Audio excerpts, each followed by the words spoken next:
कितनी डेट है? 23 अक्टूबर 2024 और हम लोगों ने English language skill development programme की क्लास शुरू कर दी है। विद्यालय समय से पहले बच्चे आ जा रहे हैं। कितने बजे आ गए थे आप लोग? बच्चे आ जा रहे हैं। तो ये हो रहा है कि बच्चों से कुछ ऐसी बातचीत की जाए जिसके लिए शायद क्लास में थोड़ा कम समय मिल पाता है, या यहाँ बात करके क्लास में उस चीज़ को फॉलोअप किया जाए तो काफ़ी रिजल्ट जो है काफ़ी बेनिफिशियल होता है। उसी संदर्भ में ये बातचीत जो है हो रही है। ठीक है, हम लोग बातचीत कर रहे हैं और आज का जो टॉपिक है वो टॉपिक है पार्ट्स ऑफ स्पीच। टॉपिक क्या है? Parts of speech. ये क्या होता है? All the English words are divided into 8 groups according to the work they do in a sentence. Each group is called part of speech. जितने भी अंग्रेजी के शब्द हैं वो 8 समूहों में बटे होते हैं या बांटे जाते हैं। किस आधार पर? वो किस आधार पर वाक्य में उनका क्या कार्य है, क्या उनका प्रयोग है, इस आधार पर उन्हें 8 ग्रुप में बांटा जाता है और प्रत्येक ग्रुप को हम पार्ट ऑफ स्पीच कहते हैं। तो कितने पार्ट ऑफ स्पीच होते हैं? 8, है ना? They are noun. नंबर 1 क्या है? नाउन यानी संज्ञा, प्रोनाउन यानी सर्वनाम, एडजेक्टिव यानी विशेषण, वर्ब यानी क्रिया, एडवर्ब यानी क्रिया विशेषण, प्रीपोजिशन संबंध बोधक अव्यय, कंजंक्शन समुच्चय बोधक अव्यय और इंटरजेक्शन विस्मयादि बोधक अव्यय। अब इन्हीं 8 पार्ट्स ऑफ स्पीच के बारे में हम लोग काफ़ी विस्तार से पढ़ने वाले हैं। इसी को हम लोग सीखने वाले हैं, बातचीत करने वाले हैं। ठीक है, नाउन क्या होता है? जैसा आप जानते हैं, नेमिंग वर्ड। नाउन क्या होता है? नेमिंग वर्ड होता है। ठीक है, किसी भी व्यक्ति, वस्तु, स्थान, भाव आदि के नाम को हम क्या कहते हैं? संज्ञा कहते हैं। तो नाउन है नेमिंग वर्ड। प्रोनाउन क्या है? सर्वनाम। सर्वनाम को आप तोड़ लीजिए 2 भागों में, तो सर्व प्लस नाम यानी सबका नाम जो हो। जैसे हम जो बुलाते हैं ही, सी, इट, वी, यू, दे, ये सबका है। जितने भी गर्ल्स हैं, फीमेल हैं, उनके लिए हम शी का यूज़ कर लेंगे, मेल के लिए हम लोग ही का यूज़ कर लेंगे।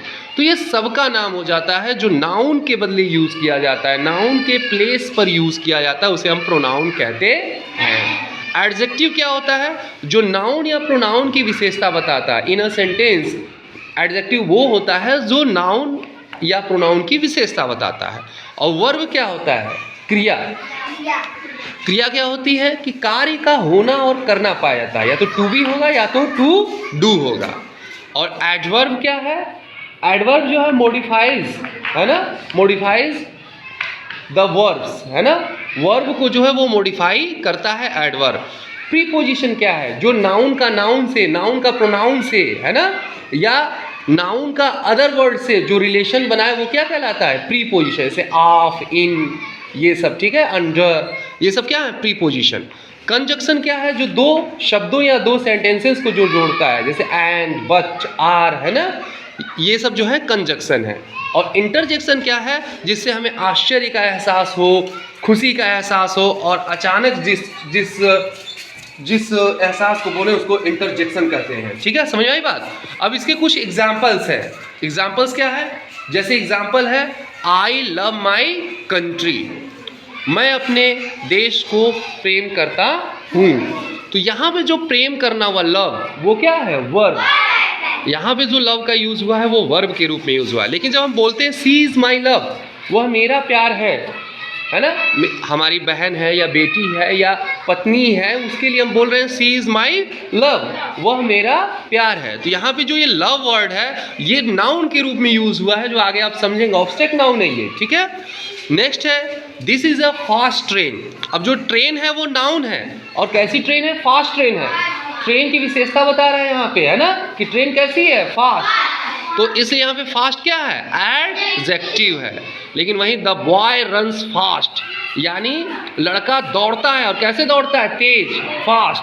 तो यहाँ पे जो ये फास्ट वर्ड है वो रन को मॉडिफाई कर रहा है, इसलिए फास्ट यहाँ पे क्या है? एडवर्ब है। और he is playing in the field, वह मैदान में खेल रहा है। अब देखो वह मैदान में खेल रहा है, यहाँ पे जो इन है वो प्रीपोजिशन है। क्या है? प्रीपोजिशन। लेकिन जब आप कह रहे हैं प्लीज कम इन, कृपया अंदर आइए, तो यहाँ पे इन एडवर्ब है। इन्हीं चीज़ों को हम समझेंगे पार्ट्स ऑफ स्पीच के अंतर्गत, डिटेल में समझेंगे। ये 8 पार्ट्स ऑफ स्पीच जो है noun, pronoun, adjective, verb, adverb, preposition, conjunction, interjection. हम लोग इसका नाम सुन रहे हैं, धीरे धीरे इसके बारे में जानेंगे, इसके एग्जाम्पल्स को जानेंगे काफ़ी विस्तार से, और कैसे जो हमारी बुक्स है रेनबो, स्प्रिंग पेटल्स, उसमें कैसे इनका प्रयोग हुआ है, ये हम लोग जानेंगे, पहचानेंगे। एक जर्नी यहाँ से बिगिन हो रही है। ठीक है, समझ गए सभी लोग? Okay, thank you.